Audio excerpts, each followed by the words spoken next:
네, 오늘 말씀은 시편 139편의 말씀을 함께 보았습니다. 여러분 혹시 여러분 가운데 인스타그램 혹은 페이스북 같은 것을 하시는 분이 계신가요? 아마도 조금 연세가 있으신 분들은 모르실 수도 있고, 그래도 뉴스나 여러 가지 기사를 통해서 아마 접해 보셨으리라고 생각합니다. 페이스북 혹은 인스타그램 같은 것들을 통틀어서 SNS라고 일컫습니다. SNS가 뭔고 하니 소셜 네트워크 서비스의 줄임말인데요. 이것은 이 말조차도 생소할 수도 있으니까 제가 잠깐 설명드리겠습니다. 사용자 간의 자유로운 의사소통과 정보 공유, 그리고 인맥 확대 등을 통해서 사회적인 관계를 생성하고 강화해주는 온라인 플랫폼이라는 뜻을 가지고 있다고 위키피디아에서 정의를 내리고 있습니다. 제가 검색을 했고요. 그래서 이러한 기능을 가지고 있는 SNS, 즉 인스타그램이나 혹은 페이스북 혹은 트위터, 뭐 여러 가지 SNS가 있을 수 있죠. 그걸 하면서 보통 뭘 하느냐 하면 자신의 근황을 이제 올리게 됩니다. 어떤 사람들은 맛집에 가서 맛있는 음식이 나오면 그 예쁜 디스플레이된 그 예쁜 음식을 사진을 찍어서 페이스북에 올리기도 하고요. 혹은 자기 자신이 집에서 요리를 했다면 좀 오늘 요리가 좀 잘 됐다, 예쁘게 잘 됐다 싶으면 이제 굉장히 예쁘게, 굉장히 맛이 있을지 없을지는 모르지만 보기에 굉장히 맛있게 보이게 쫙 이렇게 음식을 해놓고 그것을 이제 사진을 찍어서 이제 올립니다. SNS에 올려서 몇 월 며칠 내가 요리한 날, 뭐 이렇게 해서 이제 쫙 이제 올리게 되죠. 그래서 그것을 자랑 삼아 올리기도 하고, 자신이 좀 그래도 사람들에게 보일 만한 것들을 올리게 되죠. SNS를 통해서 자신이 살아있음을, 그리고 자랑할 만한 것들을 올리게 됩니다. 사실 저도 SNS를 저는 그렇게 하진 않습니다. 제가 글을 올리거나 사진을 찍거나 제가 그것까지 신경 쓸 겨를도 없고 그것을 별로 좋아하지도 않아서 하진 않습니다만, 제가 혹은 누군가의 소식이 궁금할 때, 뭐 전화를 하기 그럴 때, 혹은 한국에 있는 친구들 있잖아요. 그 친구들의 근황이 궁금할 때 저는 이제 다른 사람들이 어떻게 사나 이제 찾아보는 정도로 SNS를 사용합니다. 그래서 이 친구가 이렇게 살고 있구나, 이분이 이렇게 지금 현재 근황이 이렇구나 라는 것을 찾아서 보게 되죠.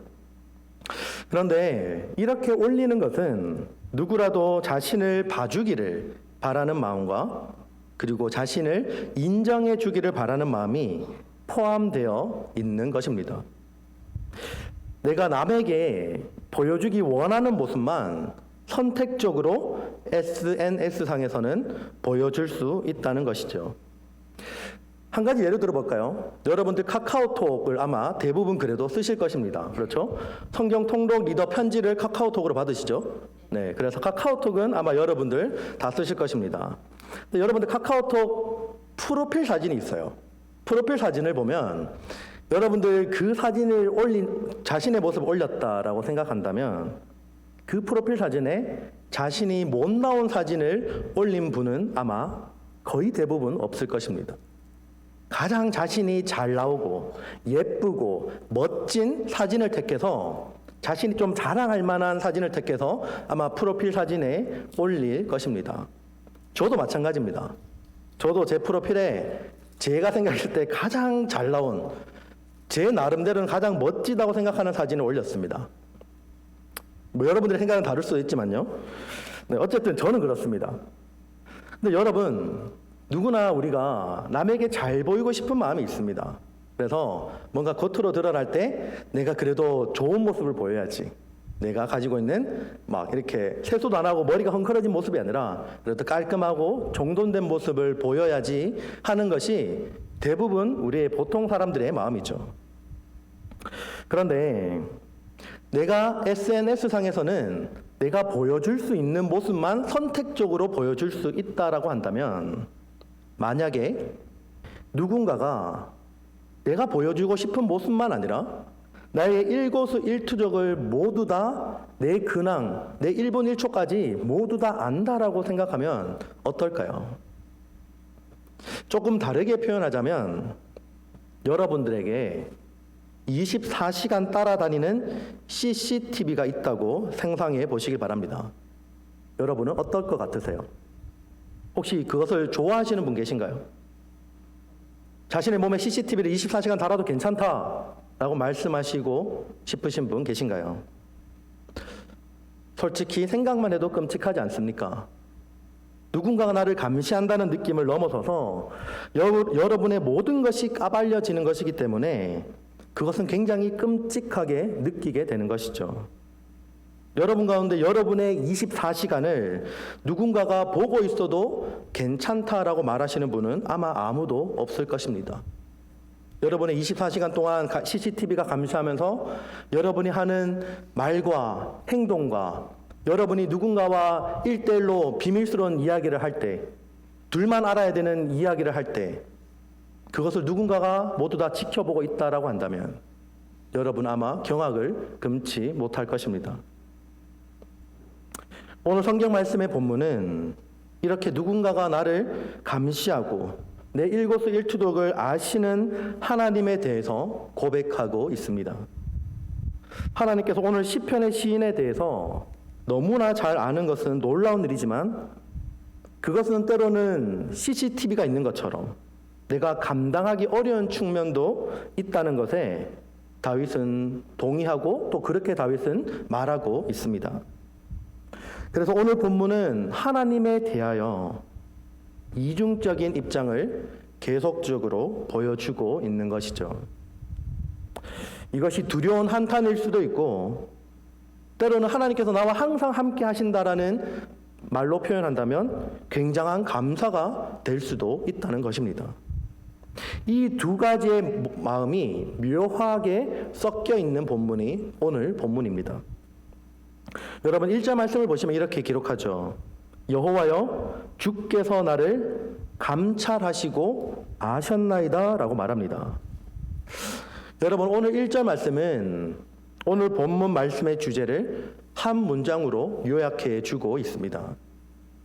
하나님께서 나를 감찰하시고 나를 다 아신다라고 말하고 있는 것이죠. 여기서 감찰한다라는 뜻은 여러분이 이미 알고 있는 그 감찰의 뜻이 맞습니다. 감찰관처럼 시인의 생각과 동기와 행동과 그에 대해서 모르는 것이 전혀 없다는 내용을 담고 있습니다. 1절에서 주님이 모든 것을 아신다라는 고백을 드리고 바로 뒤이어서 2절과 4절까지는 주님이 나를 아신다라는 것이 무엇을 뜻하는지 우리에게 상세하게 알려주고 있습니다. 여러분 2절 말씀은 이렇게 시작하죠. 주께서라고 시작합니다. 주께서 나의 앉고 일어섬을 아시며 라고 기록합니다.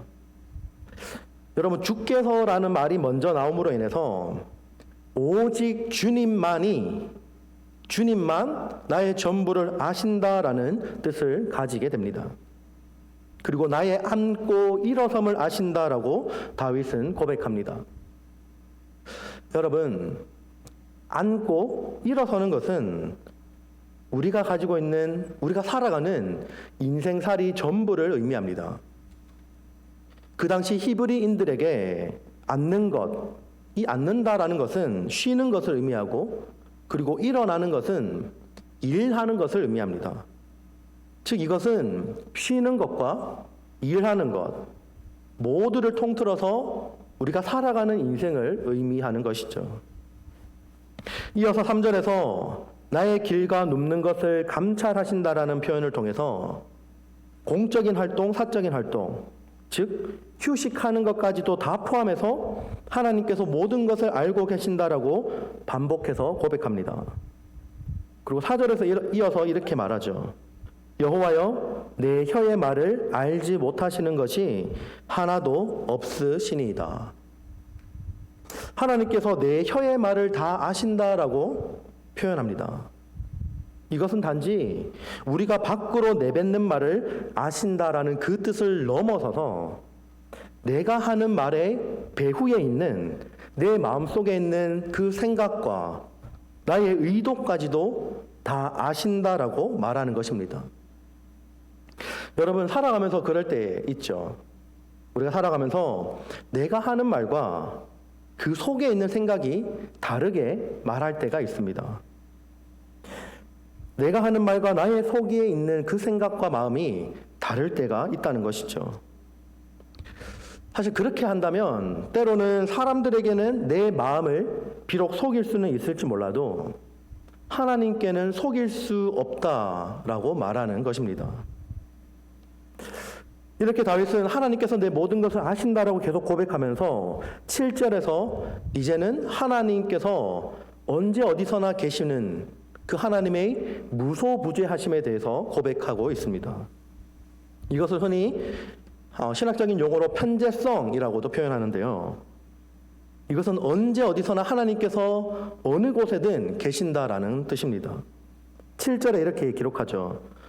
내가 주의 신을 떠나 어디로 가며 주의 앞에서 어디로 피하리까? 라고 표현합니다. 여러분, 여기서 이 주의 신이라는 표현은 루아흐라는 히브리어 단어를 쓰는데 바람 혹은 호흡을 가리키는 말입니다. 다윗은 우리가 어디로 피해 숨어 있어도 마치 우리가 어딜 가든 호흡을 하는 것처럼, 이 공기가 있어서 우리가 호흡을 하는 것처럼 하나님께서 우리 가운데도 그렇게 어느 곳에든 계신다라고 말하고 있는 것입니다. 또한 주의 앞에서 어디로 피하리까? 라고 기록하죠. 여러분, 주의 앞이라는 말을 원문상으로 좀 다르게 번역해 보면 하나님의 얼굴을 뜻하는 말입니다. 민수기 6장 25절을 보면 이렇게 기록하는데요. 여호와는 그의 얼굴을 내게 비추사 은혜 베푸시기를 원하며 라고 기록합니다.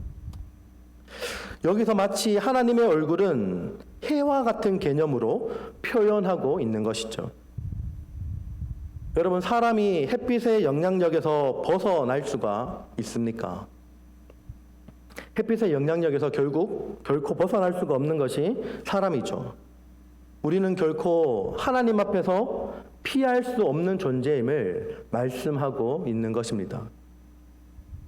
우리가 아무리 하나님을 피하고 싶어도, 아무리 하나님을 피해서 도망가서 혼자 있고 싶고 마주치고 싶지 않더라도 매일 우리를 비추는 햇빛처럼 피할 수가 없다라고 다윗은 말하는 것입니다. 성경 속에서 하나님을 피하려고 해도 피하지 못했던 인물이 있습니다. 더 많이 있을 수 있는데 대표적으로 꼽자면 바로 요나가 있죠. 요나는 어떤 삶을 살았습니까? 요나가 니느웨로 가라는 하나님의 명령을 거부하고 다시스로 가는 배에 올라타게 됩니다. 그리고 그 배 밑에 깊숙한 곳에 들어가서 숨어서 잠이 들게 되죠. 그때 하나님께서는 요나를 찾아내셨고 그곳에 동일하게 함께 계셨습니다. 요나를 이제 사람들이 던져서 제비뽑기를 요나가 걸려서 요나를 바다에 던지게 됩니다. 요나가 바다에 빠졌을 때도 그 바다 깊은 곳에서도 하나님께서는 그를 위하여 큰 물고기를 예비해 주셨습니다. 그리고 요나를 구원해 주셨습니다. 여러분, 우리 모두는 하나님의 현존을 피할 수 없는 존재입니다. 아무리 우리가 하나님을 인식하든 인식하지 못하든지 간에 때로는 우리가 기도할 때 하나님이 계시는 것이 맞습니까? 하나님 정말 하나님 계십니까? 그러한 원망과 불평을 할 때조차도 하나님은 여전히 우리 앞에 계시며 우리 가운데 말씀하시는 분이다라는 것입니다. 그리고 끝으로 9절과 10절에서 이 다윗의 고백을 통해서 하나님의 무소부지하심에 대해서 다윗은 그 찬양을 절정에 이르게 합니다. 다윗은 이제 하나님의 보호와 하나님의 안위하심에 대해서 말하고 있습니다. 어떤 사람들은 이렇게 생각할 수도 있습니다. 하나님의 무소부지하심, 하나님의 편재하심, 언제 어디서나 함께 계시는 그 하나님, 다르게 생각한다면 마치 24시간 나를 따라다니는 CCTV와 같이 생각할 수도 있는 그 하나님의 무소부재하심에 대해서 때로는 이 사실이 나에게는 부담과 나에게는 위협적인 부분으로 다가올 수도 있습니다. 하나님, 이거는 내가 하는 이 행동은 안 보시면 좋겠는데요. 하나님, 내가 하는 이 말은 하나님께서 잠깐 기다고 계시면 좋겠는데요. 하나님, 이것은 하나님께서 아셔서 별로 도움이 될 게 없는 것 같습니다. 하나님, 잠깐만 기다려 주세요. 하면 제가 이런 말을 하겠습니다. 내가 하고 싶은 말을 좀 할게요. 그리고는 하나님의 기 막았던 손을 뗍니다. 그렇게 할 수가 없다는 것이죠. 여러분, 언제 어디서나 하나님께서 나를 지켜본다고 생각해 보시기 바랍니다. 누군가 나의 모든 말과 나의 모든 행동을 도청하거나 감시하고 있다고 생각이 된다면 여러분들 가운데 일상을 제대로 살아갈 수 있는 사람이 과연 몇 명이나 될까요? 여러분들이 떳떳하게 저는 괜찮습니다. 24시간 나를 하나님께서 따라다니고 CCTV가 있어도 저는 떳떳합니다라고 말할 수 있는 사람이 과연 몇 명이나 될까요? 여러분, 만약 하나님께서 나와 항상 함께 하시는 그것이 나에게 부담으로 다가온다면 내 삶은 항상 긴장한 채로 살아가야 되는 것입니다.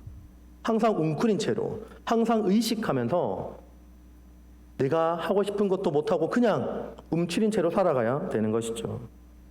그런데 지금 다윗이 여기서 고백하는 것은 하나님의 무소부재하심은 이러한 어조로 말하고 있는 것이 아니다라는 것입니다.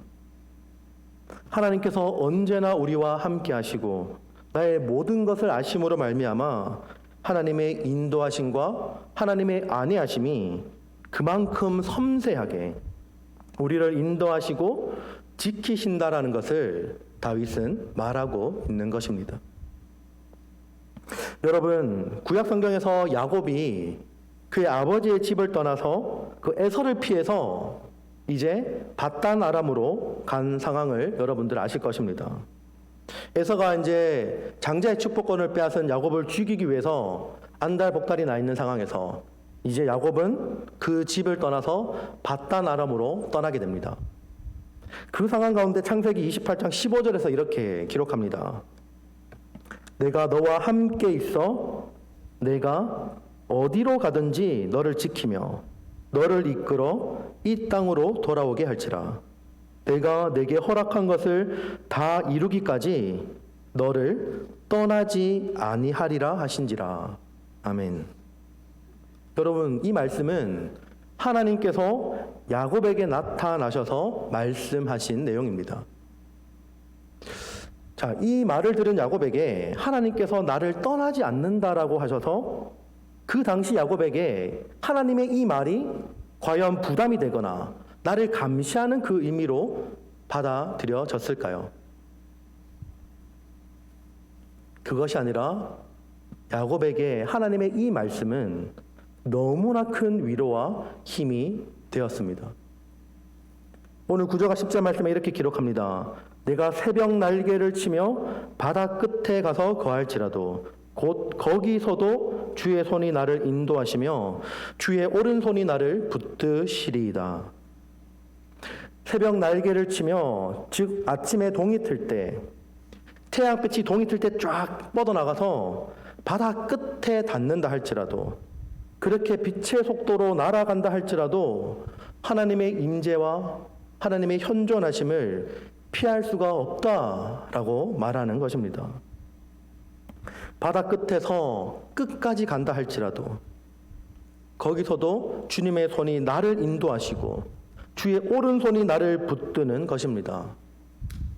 주님의 오른손은 주님의 강한 능력과 보호하심을 의미합니다. 주님의 강한 팔로 우리를 붙들고 계시는 것입니다.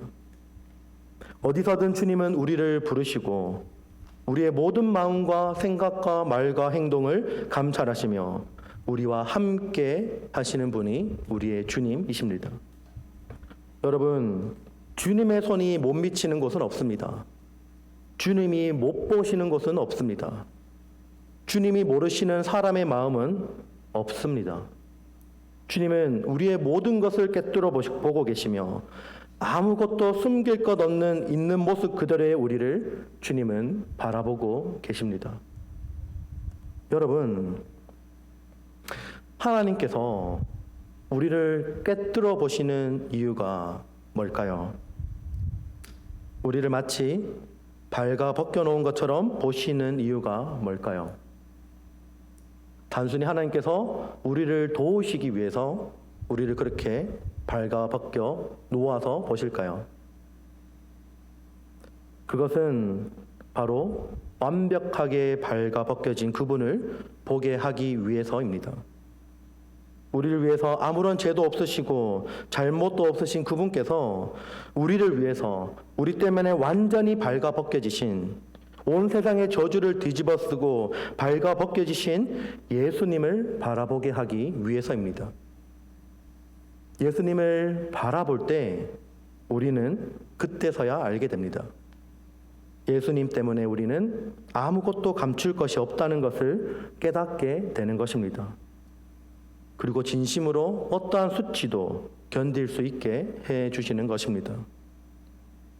그래서 내가 뭘 좀 더 사람들에게 드러내고자, 뭔가 더 알리고자, 내가 뭔가 잘하고 좋아 보이는 모습을 보이고자 몸부림칠 필요가 없게 되는 것이죠. 나로 하여금 내 모든 걸 다 내어주어도 더 이상 잃을 게 없다는 것을 주님은 알게 하십니다. 그래서 십자가를 기꺼이 기쁘게 질 수 있는 힘을 얻게 하십니다. 그때 세상은 우리로 하여금 예수 그리스도의 십자가를 바로 보게 될 것입니다. 나의 이름을 아시고 태초부터 나를 계획하신 하나님께서 나의 죄를 위하여 이 땅 가운데 예수 그리스도를 보내시고 우리로 하여금 그 예수 그리스도를 믿게 함으로 말미암아 이 세상에서 기꺼이 주님의 십자가를 지고 살아갈 수 있게끔 인도하십니다. 그 하나님의 부름에 우리는 마땅히 응답해야 하고 그 부르심에 합당한 반응을 보이며 살아가야 하는 것입니다.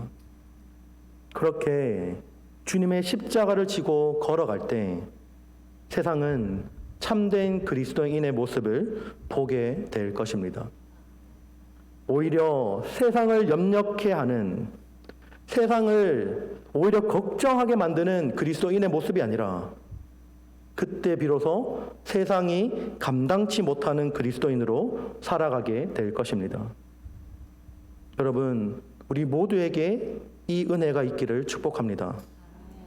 우리를 위해 먼저 모든 것을 벗어 던지셨던 주님을 바라보며 주님이 지셨던 그 십자가를 바라보고 그 십자가를 지고 걸어갈 때 때로는 흘리는 우리의 눈물도 주님이 닦아주시고 주의 오른손으로 우리를 붙들어 주시며 우리를 주님의 길로 이끌어 주실 것입니다.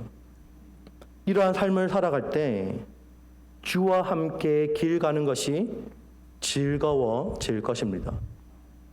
우리 모두가 이 복과 은혜를 누리게 되시길 주님의 이름으로 축복합니다. 우리 다 함께 오늘 말씀을 생각하시면서 이 찬양의 고백을 올려드리기를 원합니다.